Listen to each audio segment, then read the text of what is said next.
제 1강을 보겠습니다.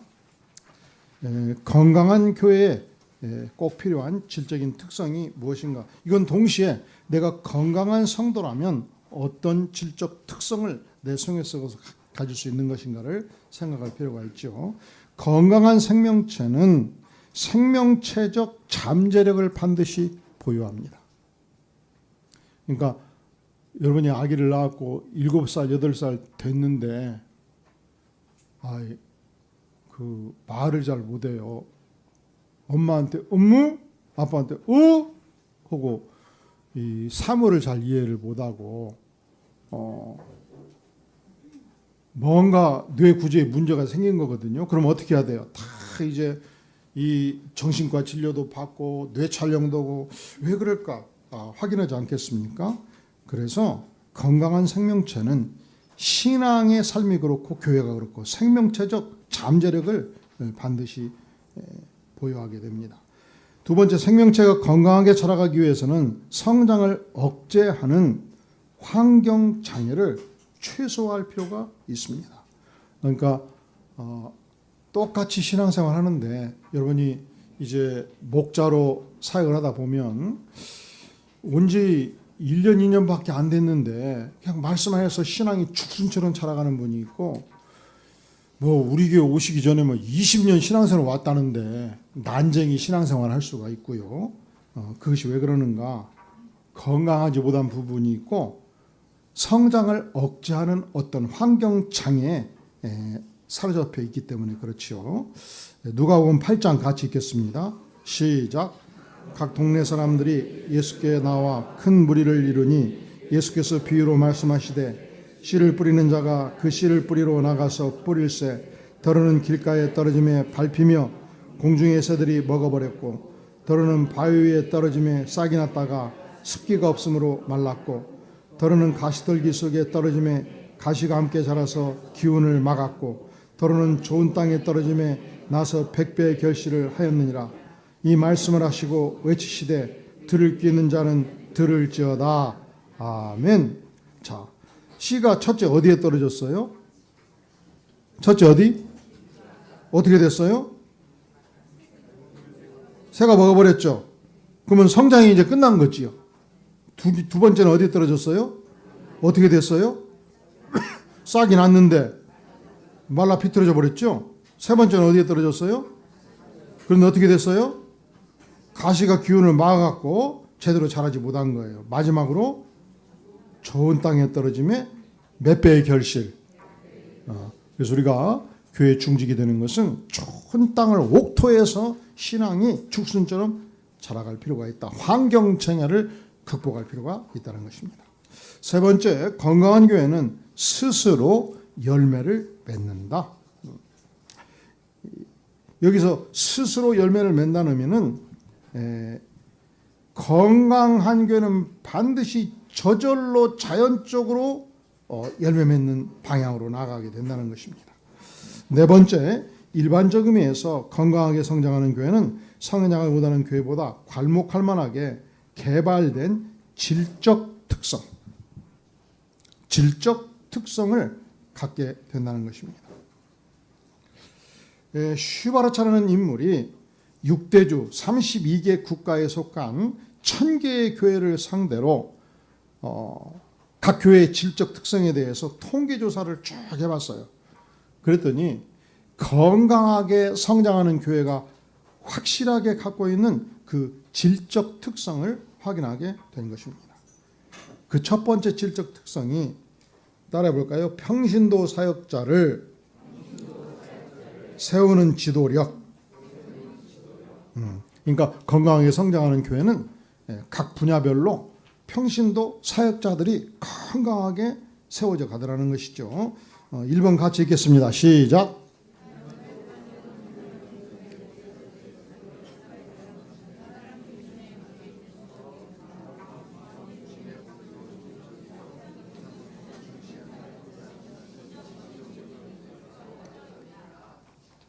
그렇게 일반적으로 생각한다는 것이죠. 그러니까 한국에서 가장 큰 교회가 어떤 교회예요? 여의도 순복음교회 한때는 70만 명이었대요. 성도가 그냥 큰 도시 하나예요. 제가 1982년부터 88년까지 수출여행을 하는데 순복음교회 앞에 있어요. 여의도 순복음교회. 수요일날이 되면 막 우리 그냥 그 순복음교회 주변에 그냥 모든 기업까지 그냥 그 45선 버스를 다 대버려. 가지고 그냥 직살나게 막 싸워. 수위도록. 그게 내가 죽겠더라고. 아이고, 저런 교회가 좀 저러면 안 되는데. 이 고수부지 그 여의도 너머에도 있거든. 그래도 받치고 좀 10분만 걸어오면 되거든. 예? 아니면 이 앞에 내려주고 걷다 받쳐놓으면 되고. 아, 근데 여의도 순복음교회 그 기사들은 또 어떻게 쌈도 잘하는 이게 먹어버려. 그리고 그 담임 목사님이 아주 강력한 지시 유형인데 한마디 딱 하면 막 300명의 목사들이 그냥 그 동해안가에서 빠져 죽는 신용을 하면 그날 갖고 빠져 죽는 신용을 해버려. 그런 목사를 지시적 권위주의 스타일로 하는데 철저하게 과학 중심의 목표 중심적일 때 일반적으로는 교회가 성장한다라고 착각한다는 거예요. 반드시 그건 아니라는 거죠. 두 번째, 시작.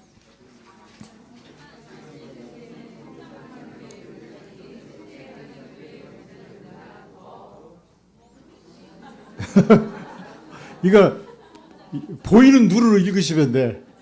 더 관계중심적 팀 사역을 하고 있음을 보여준다.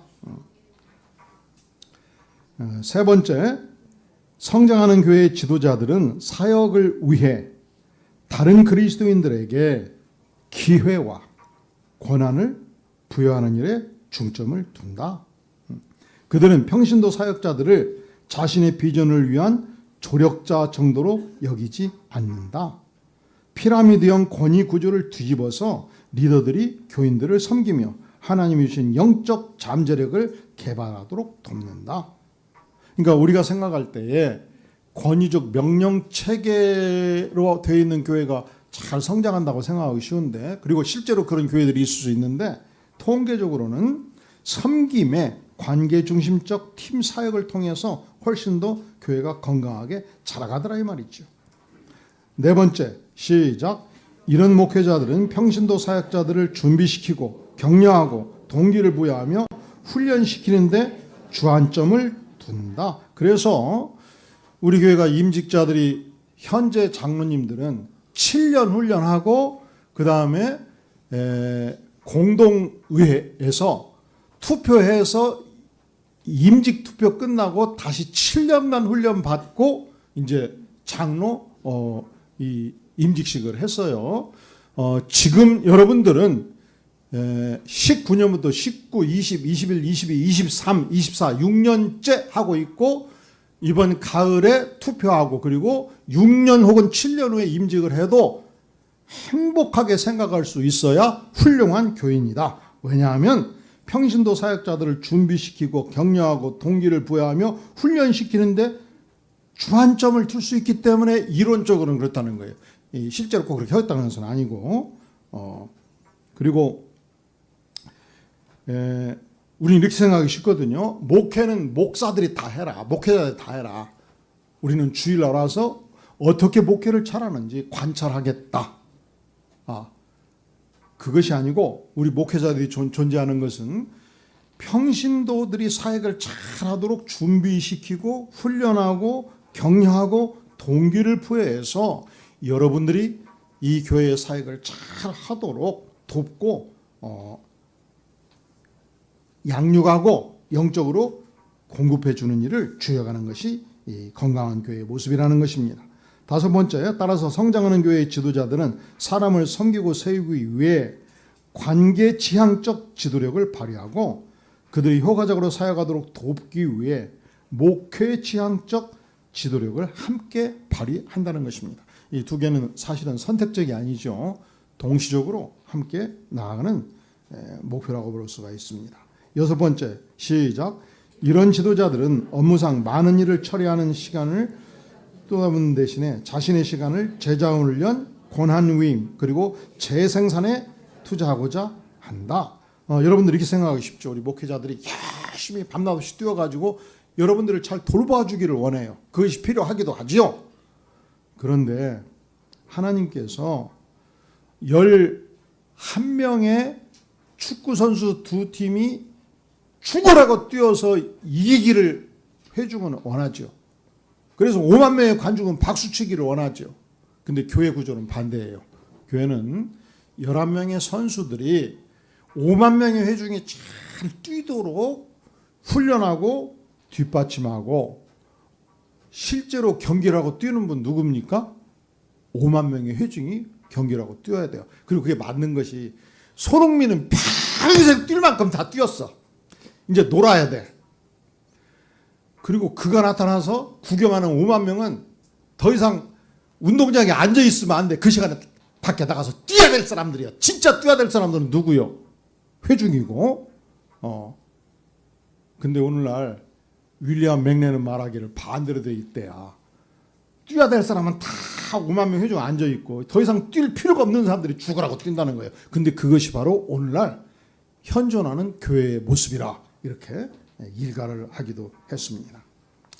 7번째, 결국 사역자를 세우는 지도력을 구축하기 위해서는 첫째로 섬기는 자가 큰 자라고 하셨던 주님의 말씀을 따라해 볼래요? 섬김의 지도력. 둘째로 평신도를 그리스도의 말씀으로 훈련해서 헌신된 그리스도의 제자로 세우는 제자 훈련 과정이 필수적으로 필요한 것입니다. 자, 마가복음 10장 윗부분 같이 크게 읽겠습니다. 시작.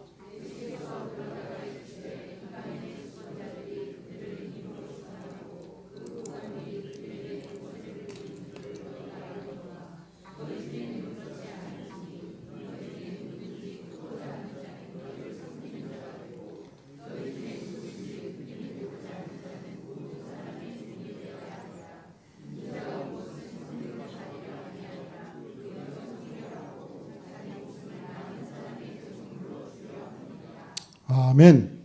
그래서 우리가 교회를 볼 때 우리 중직들은 교회 와서 우리 목회자들이 혹은 교회가 나를 얼마나 잘 도와주는가, 나를 얼마나 편안하게 해주는가 이걸 생각하지 마시고 내가 교회의 중직으로서 주인으로서 어떻게 영혼들을 잘 돌볼 것인가, 어떻게 교회를 잘 섬길 것인가에 주로 집중해서 생각해 주시기를 바랍니다. 지금 우리 관리 집사님이 몸이 좀 다쳐서 회복 중에 있는데 앞으로 얼마 기간이 될지는 아직 알 수가 없어요. 근데 한 달 정도는 이미 우리 교회는 모든 건물의 부분을 다 분양을 했습니다. 요즘 아파트 보니까 한 평에 얼마라더라? 한 평에 3천만 원? 10평? 3억? 30평 9억. 그 아파트만 왜 분양받으려고 노력하셔? 교회도 분양받으시면 좋지. 그러니까 광교 유년부 하면 4층에 매트방 전체를 유년부에서 이제 분양을 받은 거예요. 그래서 예배 전에 관리하고 예배 후에 관리하고 그 관리하는 것을 축복으로 여기시기를 바랍니다. 여러분들이 오늘 광교 건물 들어올 때 3층, 4층, 5층 올라올 때 그 계단 부분이 많이 덥다라고 느끼신 분?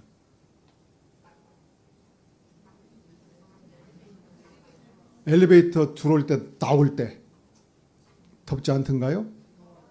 더웠죠? 왜 더운지 생각해 보셨어요? 왜 더웠을까요? 네? 거기는 에어컨이 없거든. 근데 후끈하더라고. 저는 이제 오늘 죽전광교 예배를 쭉 인도하기 때문에 그리고 이 본 계단을 이용하지 않았기 때문에 점심 때 딱 후끈하더라고. 그래서 이제 바빠갖고 생각을 못했는데 6층을 딱 가봤어. 여기서 6층 가면 어디로 나가요? 옥상 나가죠? 거기가 만약에 닫혀 있으면 어떻게 될까? 월요일부터 토요일까지 쩔쩔 끓었겠지. 주일도 쩔쩔 끓었겠지. 공기는 절대로 더운 공기는 어디로 가? 그러면 성가대원들 손 들어보시오. 성가 높이 들어보시오. 그 6층 거기는 엄청 더웠을 거예요.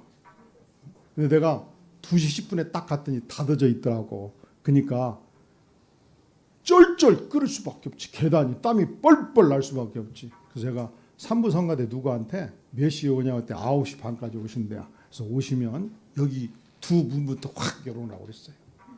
예. 곽 집사님? 왜 끄덕끄덕하시죠? 그러면 1층 문 열려 있고 6층 문 열려 있으면 공기가 순한다니까 훨씬 시원할 수 있죠. 똑같은 원리가 죽전도 형성이 돼요. 죽전 6층은 초등부실인데 그 계단이 지금 날씨에 말도 못하게 쩔쩔 끓 거야. 그러면 그 계단에 통로에 양쪽 문을 열어놓지 않으면 계속 끌어올릴 거예요. 그리고 5층에서 6층 올라갈 때 포켓 창문이 있거든요. 그걸 열어놓으면 공기 순환이 될 수 있겠죠. 이런 일을 누가 해야 될까요? 모두 따라해 주셨습니다. 내가 하겠습니다. 한 번도 생각해 보지 않았지요. 왜 이렇게 덤냐만 생각했지요. 근데 이제 우리가 하나님의 백성이 되는 것은 내가 먼저 섬긴다. 이 교회는 내 교회다. 내가 관리한다. 이렇게 이 생각하는 것이 내 인생의 축복이라는 것입니다. 따라해 볼까요? 나는 섬기는 종입니다. 자, 두 번째 따라해 줄까요? 은사중심적 사역. 번호를 부르면 읽어주세요. 1번.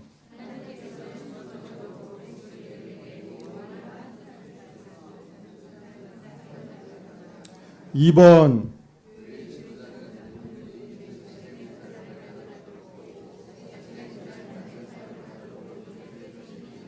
3번.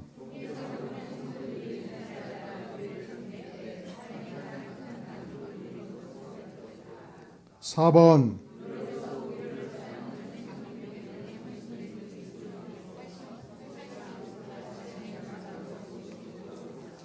'그래서 우리 교회는 우리 중직들한테 지난 6월 22일 날 이 자리에서 은사 발견 사역을 쭉 살펴보고, 근데 사실은 통계적으로는 그래요. 우리 교회 같은 경우 일반적으로 1년, 2년, 3년 사역을 하면서 자기한테 맞지 않으면, 은사가 없는 영역이면 성과가 없고, 은사가 없는 영역이면 기쁨이 적기 때문에 스스로 바꿔가는 이 교체하는 현상이 일어납니다.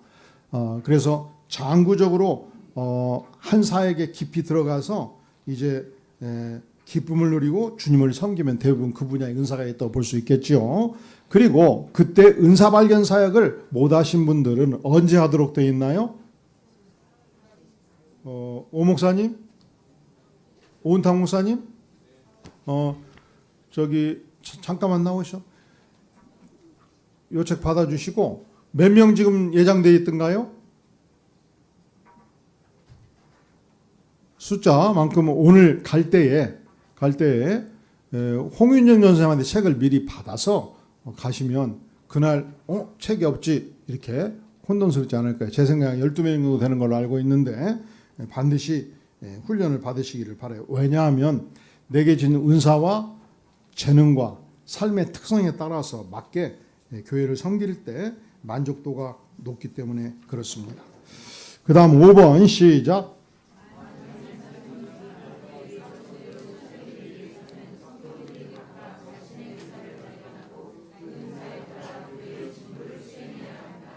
예. 6번 시작.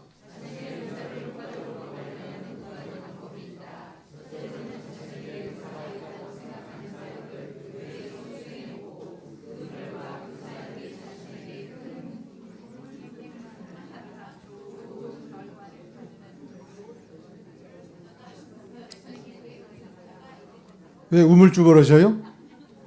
자신에게 큰 만족을 줄 뿐 아니라 좋은 열매를 가져다 준다면 내게 그 은사가 있는 것으로 확인이 된 것입니다. 그래서 이제 은사 테스트를 우리가 할 수 있겠고요. 8번 시작. 성도가 자신의 은사를 발견하고 교회에 헌신적으로 사심없이 봉사하기 위해서는 예수님의 제자로서 분명한 정체성을 가질 필요가 있다. 우리는 그리스도의 제자지요. 그리고 제자로서 주께서 우리에게 주신 사명을 감당하는 정체성을 가질 필요가 있는 것입니다. 자, 건강한 교회, 건강한 성도라면 그 질적 특성이 첫째로 평신도 사역자로 세우는 지도력이고 내가 평신도 사역자로서 교회를 구체적으로 섬기는 자가 돼야 되겠죠. 두 번째, 은사를 발휘해서 교회를 섬기고 사역을 해야 되겠죠. 그래서 지난번에 테스트 해보니까 가르치는 은사, 섬김의 은사, 돌봄의 은사, 그리고 목자의 은사를 가진 분들이 굉장히 많았어요. 근데 우리 부목사님들이 수시로 보고하기를 그 신규 이 가족 목자 혹은 여성 목자로서 한 5명에서 10명 정도 좀 준비를 해야 쓰겠다. 그러니까 명단을 좀 작성을 해봐라. 그러면 굉장히 막 어려워하고 그렇게 선뜻 하려고 안 한다는 데가 아니라고 다 지금 언제 하나님이 부르냐 준비하고 있다고 눈을 크게 뜨고 막 얘기를 하고 오늘 또 보니까 이 모세도 하여간 하나님이 끝까지 설득해서 쓰시니까 근데 하나님을 엄청 모세가 애먹이지 않아요? 그래서 따라해볼게요. 우리는 절대로 하나님을 애먹이는 성도가 아닙니다. 목사를 애통 터지게 할 뿐입니다. 할렐루야. 그래서 이제 앞으로 우리 이제 부목사님들이 전사님들이 하나님이 목자라십니다 하면은 한 가지 답변만 하는 그 특공대 성도가 되기를 바라요. 한 가지 답변. 한 가지 답변. 따라해볼까요? 예. 알았습니다. 아멘. 아멘은 아니야. 아멘은 안 해. 자, 그 다음에 세 번째, 열정적 영성. 성장하는 교회에서는 성도들이 기쁨과 열정으로 헌신의 삶을 살아간다는 것입니다. 성도들이 직분을 맡았기 때문에 의무를 다하여 율법적인 삶을 사는 것이 아니라는 거예요. 나 같은 죄인 받아주셔서 이 교회를 섬기게 하시고 이 은혜를 주시니 주님은 열정을 다하여 섬깁니다. 그리고 한국 사회가 1950년대 전후에 완전히 파괴된 사회에서 10대 강국에 가기까지 어떻게 그렇게 한국 사회가 발전했느냐를 연구하는 수많은 교과서들이 있어요. 그리고 대한민국은 전 세계가 연구하는 국가 발전 모델이거든요. 우리만 그걸 잘 몰라. 우리나라 사람들만. 다 지금 그 연구하거든, 한국을. 그런데 놀랍게도 기업의 영역에서 한국의 30대 재벌들이 그 자라가는 과정에서 물론 많이 특혜도 누리고 많은 이유도 있지만 질적인 공통적인 기업인들의 첫 번째 특성이 열정이에요. 열정. 물불을 가리지 않은 열정이 기업인들에게 있었다. 그러니까 이제 정주영 씨 스토리를 보면 하여간 기상천외한 열정들이 다 나와. 막 박사급들이 해결하지 못한 문제를 막 그냥 수십 가지를 막 그 초등학교도 안 나온 이 회장이 막 해결을 해버려. 자기가 알아서. 그런 예화만해도 막 아주 밤을 샐 만큼 많다는 말이죠. 근데 하나님께서 교회를 세울 때도 평신도들의 열정을 중시한다는 것입니다. 세 번째, 이 질적 특성은 뜨겁고 영감 있는 기도 생활로 나타난다는 것이죠. 3번 시작.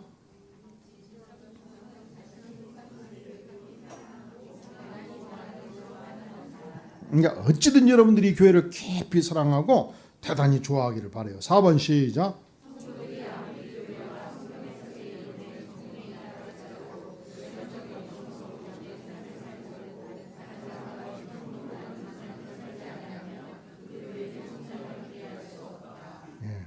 통계적으로는 심지어 타 종파나 이단에서도 성장의 주된 요인이 놀랍게도 열정이 있더라는 거예요. 그러니까 이단들도 막 엄청나게 성장하잖아요. 이단들도. 근데 그 요인이 열정이 있다는 것이죠. 하지만 참된 열정은 예수님의 제자로서 예수님을 지극히 사랑할 때 발현이 된다는 것입니다. 네 번째, 기능적 조직 시작.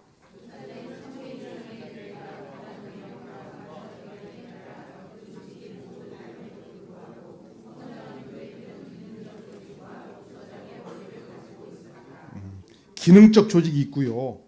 부서장 중심의 원리가 있다는 것이죠. 우리 교회에는 각 사역 분야에 책임과 권한을 가진 부서장들이 있는가라는 질문에 그렇다고 답변하는 교회들이 성장하는 교회라는 것입니다. 또한 각 부서장은 전체 교회의 지도력과 비전에 철저히 동감할 뿐만 아니라 이 두 분야에 강력한 추진 동력을 부여하는 주요 핵심 보직이다.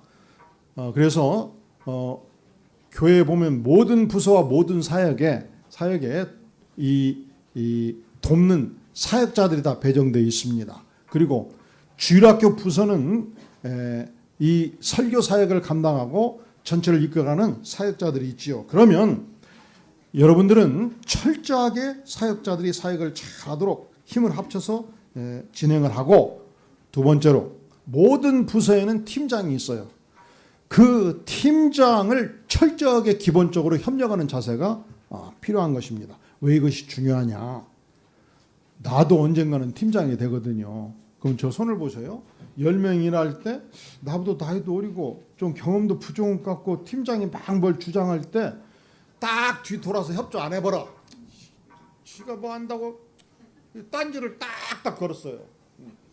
그리고 3년 그랬는데 우연찮게 내가 이제 드디어 팀장이 됐어. 그러면 우리 팀원들이 나를 잘 도와줄 수 있을까요? 어렵겠지요. 그러니까 마음에 안 들어도 그 결정에 내가 동의를 안 해도 첫째로 사역자 중심으로 철저하게 돕고, 두 번째로 팀장이 결정하면 내가 돕는다 해야 그 부서가 자라간다고 발전한다는 거예요. 근데 기업도 그래요. 기업도 이 팀장이 뭘 결정하고 일을 할 때 팀원들이 자꾸 딱딱거리고 반대로 일하면 반드시 그 팀은 깨져요. 그래서 그 위에서 알면 깨버리지. 왜? 조직이 삐그덕 일이 성과가 없고 문제가 자꾸 생기니까.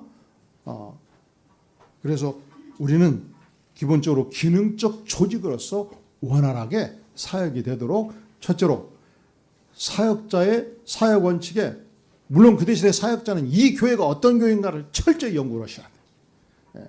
이 철저하게 한 몸이 되어서 교회를 섬길 때 교회가 자라간다. 그렇게 보여주고 있습니다. 세 번째, 교회의 지도자는 단지 어떤 조직을 이끌 뿐만 아니라 또 다른 지도자를 양성해야 한다는 것입니다. 그래서 모든 부서에서는 어떻게든지 새로운 분들을 이끌어서 훈련하고 자라가도록 해야 되고, 모든 목자님들은 예비 목자와 권찰들을 훈련해서 모든 목원들을 맡기고 나올 준비를 하셔야 돼요. 할렐루야, 아멘. 네 번째, 효과적으로 작동되는 기능적 조직은 스스로 움직이는 자생적 조직이 이루어질 때까지 계속해서 교회 조직을 평가 개선해 나간다는 것입니다. 다섯 번째, 근데 여기서 평가 개선한다는 개념은 이제 사역을 해보니까 그래요. 우리 평신도들은 어떤 사역을 하고 왔을 때, 이번에 수련회 끝난 데가 있고 안 한 데가 있죠. 그지요? 그러면 끝났을 때 평가를 합니까 안 합니까? 하지요. 할 때 오늘 이후로 평가할 때는 잘한 것만 얘기하도록 결정합니다. 뭔만 얘기한다고요? 회의할 때는 잘한 것만 얘기한다. 그럼 못한 것은 개선할 수 없지 않겠느냐? 걱정하지 마시오. 그것은 개인적으로 사역자한테 문자나 전화로 얘기해 주시기를 바라요. 왜 그러냐? 나 갈 생각이 별로 없었거든, 수련회. 근데 자꾸 가자고 해가지고 어떻게 용기를 내서 휴가까지 내가지고 가서 열심히 했어. 근데 잘못됐다고 그래요. 내가 다시는 가는가 보라. 이런 생각이 든단 말이죠. 그리고 우리가 이 일의 전문가라고 볼 수는 없지 않습니까? 수련회 전문가가 아닐 수 있고, 그러면 이렇게 실수할 수 있고 저렇게 실수할 수 있는데, 그런 부분을 가지고 마음을 다칠 이유가 없다. 그러니까 잘한 것만 회의에서는 얘기하자. 문제점은 어떻게 한다고요? 사역자한테 전화로 문자 주시면 돼. 근데 팀장 전체 모임이나 교육위원회나 혹은 우리 사역자 모임에서는 장전 단임을 세밀하게 다 봐가지고 철저하게 이 전도 특공대, 이 훈련 특공대로서 이 사령관으로서는 자기 발목을 잘라내고라도 가야지. 예. 이제 이런 점에서 우리가 평가 개선한다고 그럴 때 사람의 마음이 다치지 않도록 평신도들을 도울 필요는 있다는 점을 이해해 주기 바랍니다. 다섯 번째, 기능적 조직은 기준에 미달되는 요인들, 비효율적인 체계, 상황에 맞지 않는 예배 시간, 낭비되는 재정 관행, 의사소통 장애 등등을 계속적으로 어떻게 해요? 갱신해 감으로써 전통주의적 타성을 바꿔갈 필요가 있다.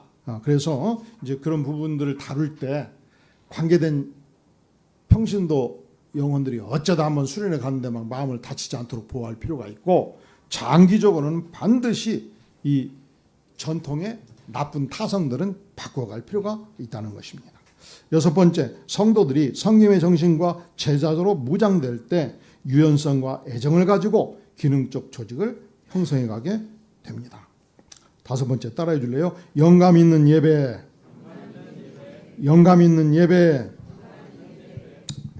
예배가 중요하지요. 그래서 교회의 모든 예배, 그리고 주일학교의 모든 예배가 영적으로 영감 있는 예배가 되도록 우리가 최선을 다해서 헌신할 필요가 있습니다. 교회 성장에 있어 결정적인 요인은 예배가 구도자 중심인가 신자 중심인가에 있지 아니하고 예배가 영감 넘치는 충만한 예배인가 여기에 달려 있다는 것입니다. 그래서 예배를 위해서 중보기도하는 팀도 필요하고, 예배를 위해서 영감 있는 찬양도 필요하고, 예배를 위해서 아주 정선된 준비가 필요하지요. 쇠퇴하거나 정차되어 있는 교회와 성장하는 교회를 구분하는 확실한 기준은 영감 있는 예배에 있다. 우리가 영감 있는 예배를 드린다고 해서 아주 질적으로 수준이 높은 이 전공자 중심의 성가대를 만들어야 되냐? 그건 아니에요. 그러면 좋지만 영적으로 무장된 예배, 하나님의 영이 임하는 예배가 중요한 것이죠. 세 번째, 시작. 영감이란 하나님의 영으로부터 오는 예감 또는 느낌을 의미한다. 4번 시작.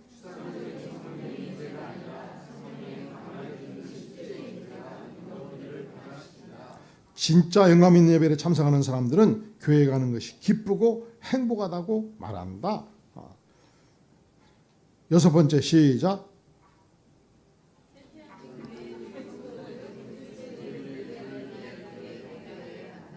그러니까 그냥 영감이 없고 은혜가 떨어지는 교회도 성도들이 열심히 교회를 가요. 영감 있는 예배를 드리는 교회도 성도들은 열심히 교회를 가고, 근데 시간이 지나면서 그 차이가 생긴다는 것이죠. 일곱 번째, 예배가 영감이 넘치고 열정적일 때 사람들은 스스로 예배에 참여한다. 그래서 우리 중직들은 예배에 참여할 때 찬양하는 시간에는 열심히 찬양을 하셔. 저를 보셔요. 찬송가 부를 때 이렇게 보고 다 부르는데 그때서야 이제 찾아보고 먼 산도 보고, 그리고서 저 의자는 좀 이쪽이 좀 놨으면 좋겠다 생각도 하고 저 나무를 왜 놨을까? 그냥 저거 없앴으면 좋겠다. 하고 또 메모도 뭐 하고. 아 맞아. 내일 출근하면 누구한테 뭐 저 회사에 가서 그 일단 3억 그 자금은 한 2달 뒤에 준다고 전화를 해야 쓰겠는데, 그래서 잊어버리니까 또 적고. 모두가 그러면 예배가 어떻게 되겠어요? 영적으로 다운되지 않겠어요? 그래서 예배를 할 때 굉장히 집중하기를 바래요. 우리 사회적으로 예배 딱 시작하면 웬만하면 본당에 돌아가지고 누구보다 열심히 찬양하기를 바래요. 안내 안 해도 돼. 여러분 우리 안내자들 안내를 기대하지 마시오. 예배 딱 시작되면 안에 들어가서 막 열심히 막 할렐루야 막 목이 터져라고 찬양해서 좀 교회가 깨져버리도 좋아요. 찬양을 해도 찬양하는 건지 많은 건지 입만 딸싹딸싹하고 어머니의 넓은 사랑에 선한 목자 되신 우리 주 항상 인도하시고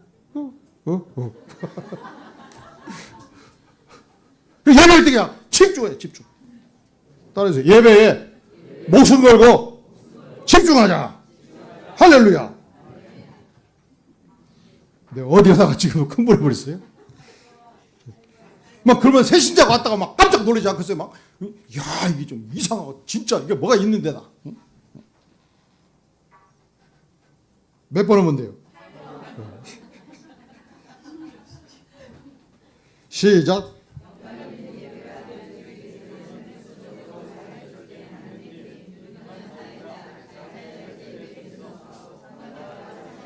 영성 깊고 뜨거운 찬양 등이 반드시 뒷받침될 필요가 있다. 그러니까 찬양단과 성가대도 중요해요.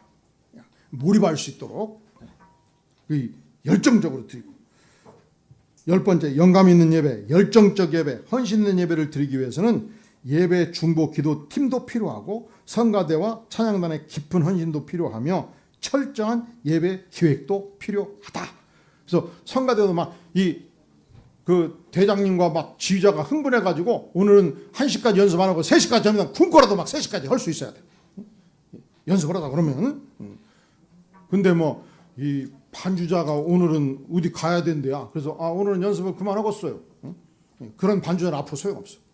그냥 언제든지 부르면 절제적으로 헌신하고 충성하는 막 완전 특공대 같은 찬양단. 찬양단도 막 밤새서라도 연습해가지고 찬양단이 딱 서가지고 막 한 7명이 쫙 부르면 막 그냥 넋이 나가게끔 부르면 좀 안 돼요? 왜 팔팔뛰가 부르면 막 난리가 나고 성가대가 없으면 그냥 보는 둥 마는 둥 하고. 그러니까 성가대가 문제를 아니고 성도 우리가 문제일 수 있겠지. 그래서 이 다음 주부터 예배 그냥 오면 그냥 깜짝 놀라게끔 새로운 예배를 좀 드렸으면 좋겠어요. 할렐루야. 근데 성장하는 교회들은 이 질적 특성이 있더라는 거예요. 9번째, 시작.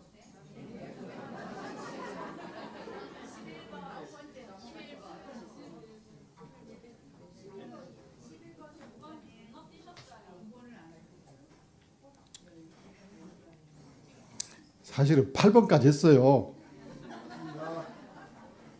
그 9번이 맞아요.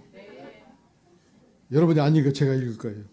전 회중과 예배 주도층, 사회자, 설교자, 찬양단, 성가대 등이 예수님께 철저히 헌신된 제자가 될 때 영감 있는 예배가 드려지고 성장하는 교회가 될 것이다. 11번.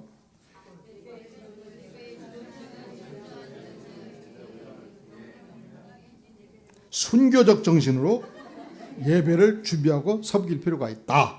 그러니까 다음 주부터 이제 성가대원과 이 찬양다원 안내위원들은 아주 눈 크게 뜨고 열심히 부르고, 그러지 않은 분들은 여러분 성가대 찾아갈 때 입 딱 짝짝하면 딱 끝나고 딱 문자 넣어요. 김경섭 집사 성가대 할 때 제대로 눈이 안 떠지고 입이 안 열려서 시험 들었습니다. 딱 순교적 정신으로 열심히 찬양하기 바랍니다. 10번 영감 있는 예배, 열정적 예배, 헌신된 예배. 12번 시작. 회중과 예배 주도층이 제자도로 무장되지 아니하면 영감 있는 예배가 쉽지 않다. 결국은 얼만큼 그리스도의 제자의 삶을 사느냐가 예배를 결정한다는 거예요. 6번째 전인적 소그룹. 1번 시작.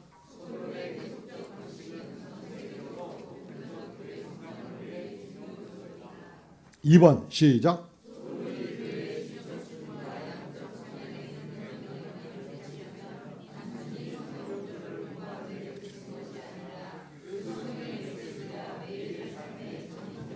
적용되어야 한다. 적용되어야 한다. 그래서 우리 교회는 모든 성도들이 큐티하도록 되어 있고 또 한 가지 이상의 성경 공부를 참여하도록 되어 있죠. 세 번째, 소그룹에서는 각자가 처한 개인적인 형편이나 문제들을 거리낌 없이 내어놓을 수 있어야 된다. 그러니까 목장에서 나눔의 개방성이 필요하다는 것이죠. 기도 제목을 요청하고 개인의 삶을 나누고 함께 기도하고 함께 은혜 받는 전인적 소그룹이 될 필요가 있겠습니다. 전인적 소그룹은 성도들이 자신의 은사로 타인을 섬기는 장소입니다. 그러니까 목장에서 서로가 서로를 섬기죠. 소그룹은 선택적인 취미 활동이 아닙니다. 교회가 커질수록 소그룹의 원리는 계속적 성장을 위한 결정적 요인이 되는 것입니다.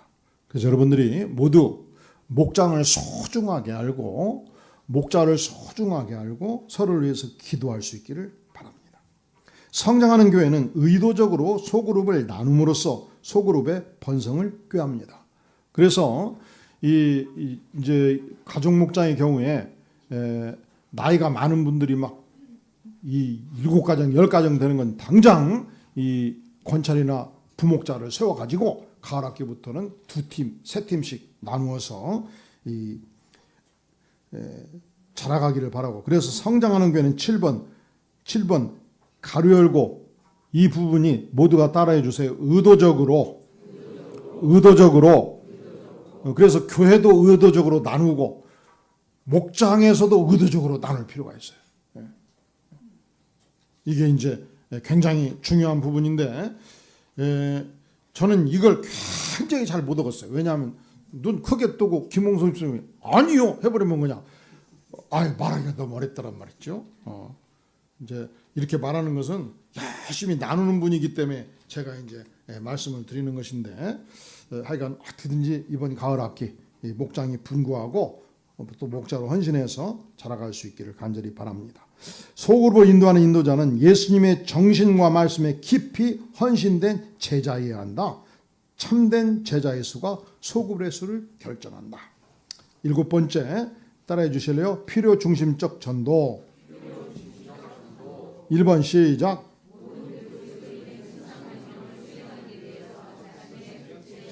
은사들을 사용할 책임이 있다. 전도의 은사가 있는 분들은 열심히 전도할 필요가 있는 것이죠.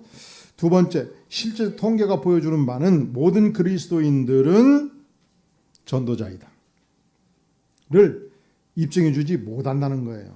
하나님으로부터 전도 은사를 부여받은 자가 주로 강력한 전도자의 삶을 살아간다는 것이 무슨 말인 거니? 모든 그리스도인들에게 전도하는 명령을 받았어요. 그런데 실제 통계를 보면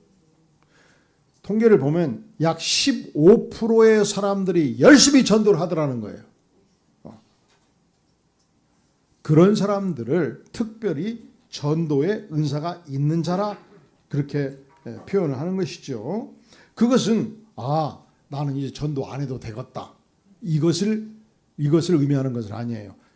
무엇을 의미하느냐? 적어도 교회에 15% 이상은 열심히 전도하는 자가 있어야 된다는 것이죠.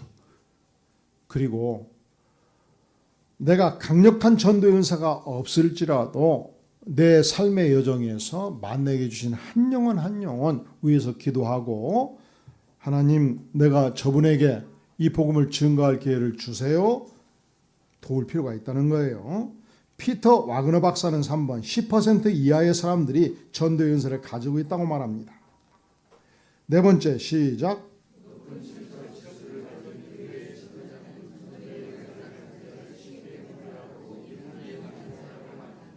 우리 교회도 죽전 광교회 화요 기도회 후에 이 전도팀들이 아주 활동하고 있거든요. 지금 너무 더워서 더울 때 좀 쉬고, 그러면 피터 왕은에 이르하면 약 10% 이하라고 그랬으니까 600명이면 막 화요일 날 혹은 토요일 날 막 60명 100명씩 움직여야 맞아요. 15%면 한 100명이. 그래서 한때는 주일 날 이제 점심 먹고 이 전도대를 편성해서 막 가기로 했는데 2명 갔대요. 죽전에. 이건 아닌 것 같아요. 이건 우리가 그래서 앞으로 모든 가만히 있자. 죽전 광교 죽전에 지금 사가족부 부원이 몇 명이에요? 오 목사님? 대충 한 10명 되지요? 근데 한 달짝 한 명이 안 와도 계속 사가족부 있으면 뭐 될 것이요? 한 달에 세신자가 한 명이 안 와도 세가족 부원들이 앉아 있으면 뭐 될 것이요? 1시간 앉아 있느니 그냥 나가서 전도하는 게 낫죠. 그래서 세가족 부원들은 열심히 전도할 준비를 하기를 바랍니다. 5번째 시작.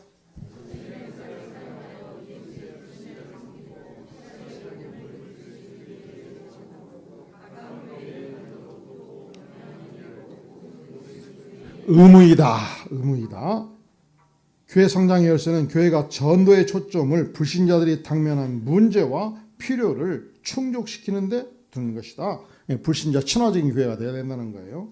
성장하는 교회의 교인이나 쇠퇴하는 교회의 교인이나 불신자를 접촉하는 빈도는 같다.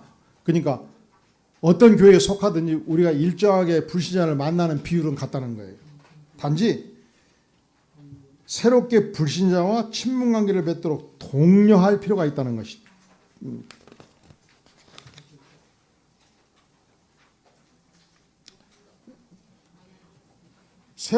새롭게 불신자와 친분 관계를 맺도록 독려할 필요가 있다. 적다가 아니고.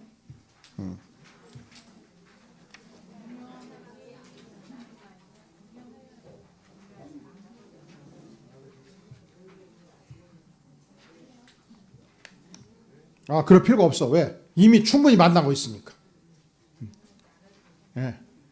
그러니까 우리가 새로운 불신자를 만나려고 막 독려 안 해도 된다는 거예요. 왜? 이미 충분히 새로운 불신자를 많이 만나고 있다는 거예요.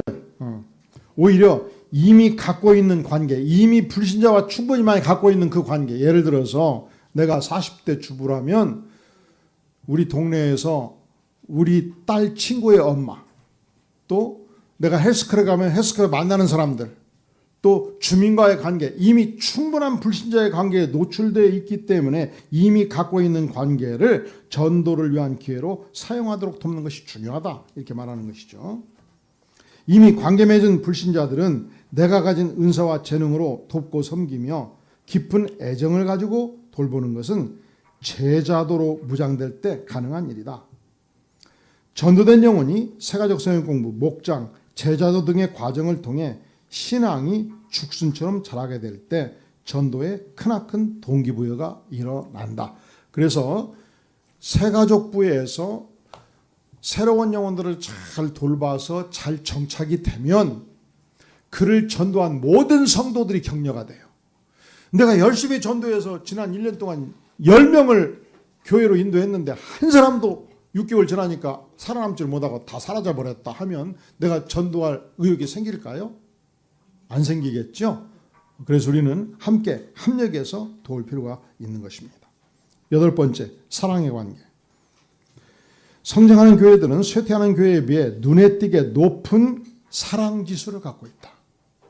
서로 깊이 사랑한다는 것이죠. 성장하는 교회에서는 식사 초대 빈도, 차 마시며 교제하는 빈도, 칭찬 지수, 감사 지수, 기쁨 지수 등이 쇠퇴하는 교회에 비해서 월등히 높다는 것입니다. 과거에는 우리가 매주 식사를 했기 때문에 식사 전후 죽정강교 카페가 가득가득 찼어요. 근데 이제 예배 한 번 딱 드리고 가버리니까 카페가 너무 한산한 거예요. 그래서 이번에 이 38일 캠페인 끝난 후에 막 그 집단별로 뭐라고 그러죠? 티켓을 막 15장씩 줬더니 그래도 겨우 오더라고. 김은영 집사님 미치게 바빠버렸어. 조금 바쁠 뿐이지 그거 이제 효력이 언제 떨어져요 그것이? 큰일 났어요. 10월 때부터 팔이 날리게 되겠어요. 근데 이것이 왜 중요하냐? 성장하는 교회는 서로 사랑하고 아끼고 차 마시고 밥 먹고 하더라는 거예요. 근데 이제 코로나 겪으면서 밥 오는 것을 안 하니까 너무 행복해가지고 다시 하려니까 너무 힘들어가지고 한 달에 딱 한 번만 하잖아요. 그러다 보니까 이 교회 전체적으로 교제 지수, 사랑의 지수, 만남의 지수가 현격하게 떨어진 상태에 있다는 것이죠. 세 번째, 시작. 진실하고 실제적인 사랑은 하나님부터 오는 자석 같은 능력이 있기에 이브라는 전도 프로그램보다 훨씬 효과적이다. 이 무슨 말인군요. 우리가 평소에 목장교회를 깊이 사랑하고 애끼면 그것으로 충분히 전도의 능력이 나온다는 거예요. 사람들은 사랑에 대해 듣기를 원하는 것이 아니죠. 그리스도의 사랑을 체험하기 원합니다.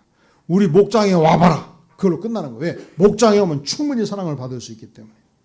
1000명 이상 되는 교회들 중 많은 교회가 8가지 질적 특성 중 사랑의 관계가 최소치 요소로 확인되었다. 이렇게 사랑이 부족한 요소는 교회의 성장을 심각하게 방해하더라는 것이죠. 6번째, 예수님께서는 배신자 유다를 끝까지 사랑하셨습니다. 예수님의 십자가는 하나님이 우리에게 보내주신 사랑의 절정입니다.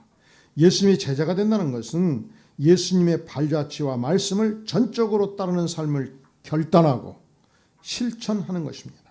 참된 제자됨은 사랑의 실천으로 표현되고 완성됩니다. 그러면 이 8가지 질적 특성을 나의 삶에서, 목장의 삶에서, 교회 전체적인 영역에서 어떻게 확대하고 고양할 수 있는 것인가? 이것이 왜 필요한가? 나눔을 통해 물을 더 많이 채우기 위해서는 가장 낮은 키의 널빤지, 즉 최소치 요소를 먼저 보완할 필요가 있다는 것입니다. 저를 보셔요. 제가 시골에 살 때 이 각 마을마다 막걸리 파는 집, 만들어 파는 집, 뭐라고 그랬죠? 양조장이 있었거든요. 근데 막걸리 양조장에 가면은 그 중앙에 우리 조 목사님 손 들어보셔요. 높이 들어 손 들어보시오. 조 목사님. 들어보시오. 예, 예. 반경이 이렇게 될 만큼 해가지고 동그랗게 된 큰 술통이 있어요. 술통. 이제 앉으셔도 돼. 근데 그걸 뭘로 만들어요? 그 술통을. 나무를 이렇게 대거든. 나무를. 예? 그러니까 나무와 나무 사이에 이렇게 물이 조금씩 흘러. 이게 나무와 나무 사이에 숨을 쉬는 거야, 이게. 응? 근데 다 2m짜리인데 딱 하나만 1m예요. 그러면 어디까지 채울 수 있어요? 2m까지 채우면 어떻게 돼요? 다 쏟아져 나와 버리죠. 근데 한 교회 공동체가 이 8가지 질적 특성 중에 다 2m인데 하나만 1m예요. 그러면 그 교회는 결코 1m 이상으로 자라갈 수가 없다는 거예요. 그러니까 교회는 8가지 질적 특성을 같이 보유해야 된다는 것입니다. 이번 8가지 분야에서 질적 기소 65를 모두 획득하면 양적 성장은 99.4% 확률로 이루어지더라는 거예요. 그러니까 65 이상을 모두 획득할 경우 하나라도 예를 들어서 40이 가버리면 최소치가 내려가 버리니까.